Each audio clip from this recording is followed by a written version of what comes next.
Hello guys, welcome to my channel. सभी लोगों को स्वागत करते हैं मेरे चैनल में। मैं आपको दोस्त पंकज और आज हम बात करें दोस्तों यहाँ पे who can give legal advice to general people. मतलब क्या रहता है कि आज टॉपिक एक्चुअली क्या है कि मान लेते हैं कि आपका कोई प्रॉब्लम है, कुछ भी प्रॉब्लम है, लेकिन आप उसके लीगल जो आपका प्रॉब्लम होता है ना, जैसे कि मान लीजिए किसी के साथ आपको मारपीट हो गई या फिर कोई भी लीगल जो वो लीगल प्रॉब्लम, क्या आप कोई भी आदमी को बोल सकते हैं या फिर किसी को भी शेयर कर सकते हैं? ये इसके बारे में हम आज बात करेंगे दोस्तों यहाँ पे। और पूरा वीडियो देखिए और जरूर सब्सक्राइब कर लीजिए चैनल को। मेरा नाम है पंकज और मैं एक्चुअली लीगल जो नॉलेज होता है और लीगल एजुकेशनल जो वीडियो होता है वो बनाता हूँ, और इसीलिए इस चैनल को सब्सक्राइब करके रखिएगा लीगल के लिए। तो देखिए क्या कहते हैं, क्या लॉ स्टूडेंट लीगल एडवाइस दे सकते हैं या फिर can a law student give legal advice to general public? ये सब बारे में हम आज बात करेंगे दोस्तों यहाँ पे। ठीक है, तो चलिए शुरू करते हैं। बेसिकली क्या रहता है कि लीगल एडवाइस कोई भी दे सकते हैं। ठीक है, लीगल एडवाइस कोई भी दे सकते हैं, लेकिन अगर उसके पास अगर सही नॉलेज है तो फिर वो किसी को भी दे सकते हैं। लेकिन एडवोकेट एक्ट के हिसाब से सेक्शन 29 ऑफ एडवोकेट एक्ट 1961 के हिसाब से says that the advocate to be the only recognized class of the person entitled to practice law subject to the provision of this act, and any rules made thereunder there shall as from the appointed day be only one class of person entitled to practice the profession of law, namely advocate। तो ये advocate कौन कर सकता है? Advocate जो law है उसके बारे में है। ठीक है, इसके बारे में है दोस्तों यहाँ पे। और एक चीज़ मैं यहाँ पे बोलूँगा, तो अभी मेन प्रॉब्लम ये है कि कौन आपको एडवाइस दे सकते हैं लीगल का। ठीक है, तो जनरली हम जानते हैं कि एडवोकेट ही एक्चुअली क्या रहता है कि एडवोकेट ही एक्चुअली लीगल एडवाइस दे सकते हैं। ठीक है, लेकिन कोई कोई क्या रहता है कि लॉ पढ़ रहा होता है। ठीक है, लॉ पढ़ रहा होता है या फिर लॉ स्टडी कर रहा होता है या फिर class first semester second semester में रहता है आपका लॉ का, तो उनका लॉ क्लियर नहीं हुआ है और बस वो अभी कोर्ट पे जस्ट प्रैक्टिस का मतलब एडवोकेट के साथ रहता है नॉर्मली, और बस काम करते रहता है, तो और लॉ पढ़ता रहता है। तो जो लॉ पढ़ता है, ठीक है, जो लॉ स्टडी करता है, उसके पास क्या रहता है कि जनरल नॉलेज होता है, सब कुछ होता है, बस वो प्रैक्टिस नहीं कर सकता, क्योंकि जब तक वो लॉ क्लियर कर नहीं सकता, सॉरी लॉ क्लियर कंप्लीट नहीं करता, उसके बाद जब तक वो जो एलएलबी का डिग्री के साथ वो जो बार लाइसेंस होता है, बार लाइसेंस जब तक कंप्लीट नहीं होता तब तक क्या रहता है कि वो आदमी लीगली एडवोकेट नहीं बनता, और एडवोकेट जब तक नहीं बनता तब तक वो केस नहीं खेल सकता।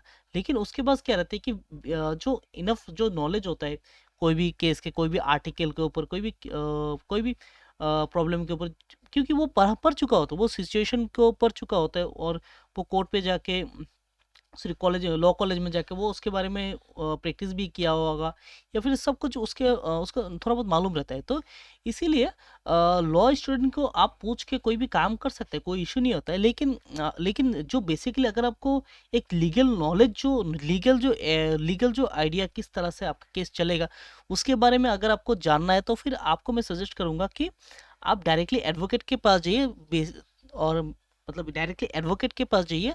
और जो कोई अगर कोई आपके पे यहाँ पे लॉ स्टूडेंट है उसको पूछ के कोई फायदा नहीं होता, क्योंकि वो लोग केस खेल नहीं सकता, क्योंकि आपका सिचुएशन के ऊपर वेरी करता है, क्योंकि कोई भी केस सिचुएशन के ऊपर वेरी करता है कि आपने किसको मारा, या फिर उन्होंने आपको मारा, या फिर आपके पास कोई नोटिस है, या फिर आपने किसी को नोटिस भेजने। तो ये सब मेनली एडवोकेट करते हैं। तो इसीलिए आपको कोई भी अगर केस के रिलेटेड आपको कुछ भी करना, तो मैं आपको सजेस्ट करता हूँ कि आप एडवोकेट के पास जाइए। और यहाँ पे लिखा भी है 2 section, it is very clear that only an advocate is allowed to practice law and appear in court to represent a client in the court of law, except for parties appearing in the person for their own case। मतलब कोई भी खुद का case खेल सकता है, वो कर सकता है, कोई इशू नहीं, डिबेट कर सकता है या फिर बात कर सकते हैं।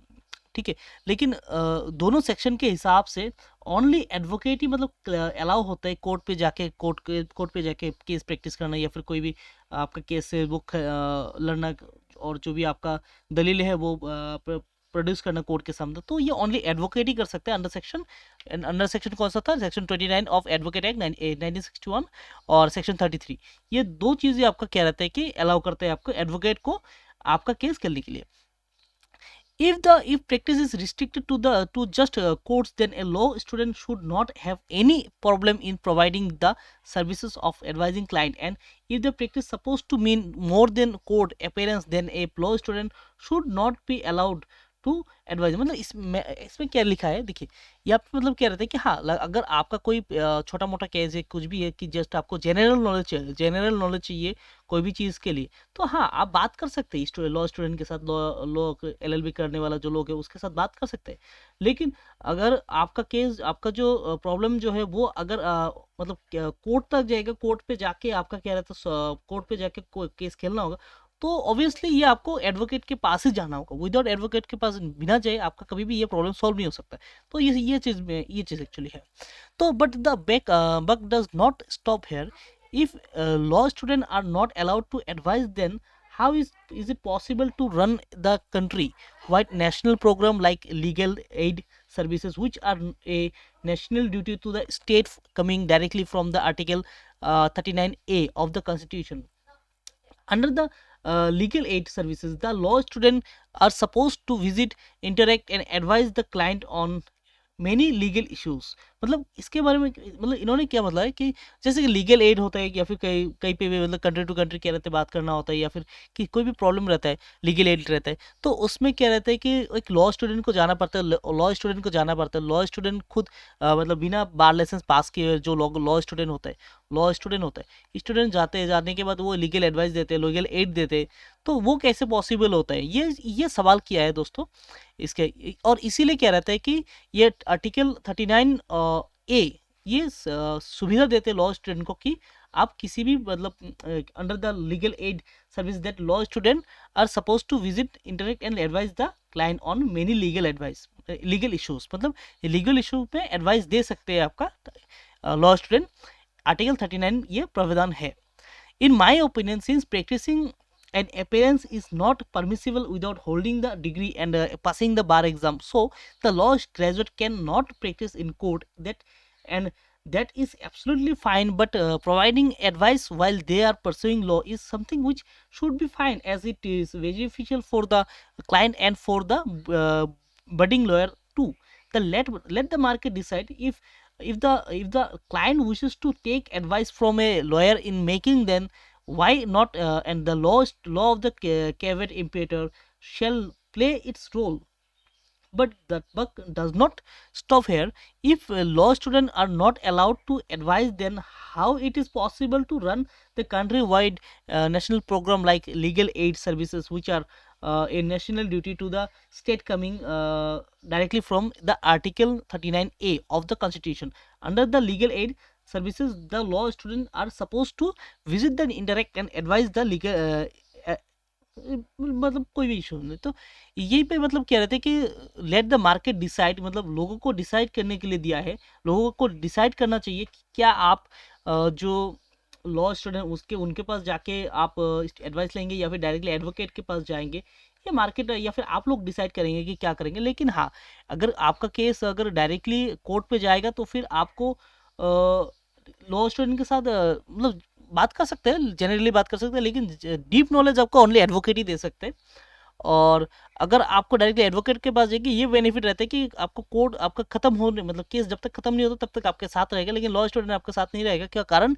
वो आपका क्या रहता है कि वो उनके पास लिमिटेड नॉलेज होता है, कंप्लीट मतलब एक्सपीरियंस नहीं होता है।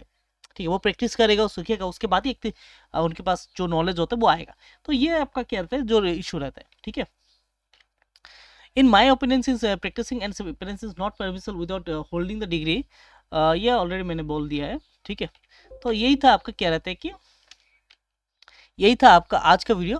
आशा करते हैं आप लोगों को ये पसंद आया होगा। चैनल को जरूर सब्सक्राइब कर लीजिएगा, लाइक कर दीजिए, और आपके नियरेस्ट जो लॉ स्टूडेंट है उनके साथ आप बात कर सकते हैं। कोई भी जनरल इशू के लिए, जनरल लॉ के लिए, जनरल प्रॉब्लम के लिए बात कर सकते हैं। जैसे ही आपका कोई प्रॉब्लम बड़ा होता है तो फिर आप एडवोकेट के पास जाइए और आपका जो केस है वो सॉल्व कीजिए। तो आपके लिए शुभकामना है मेरे तरफ से, और चैनल को सब्सक्राइब कर लीजिए, शेयर कर दीजिए, और ज़्यादा से ज़्यादा लोगों तक ये जो सॉल्यूशन है पहुँचाइए।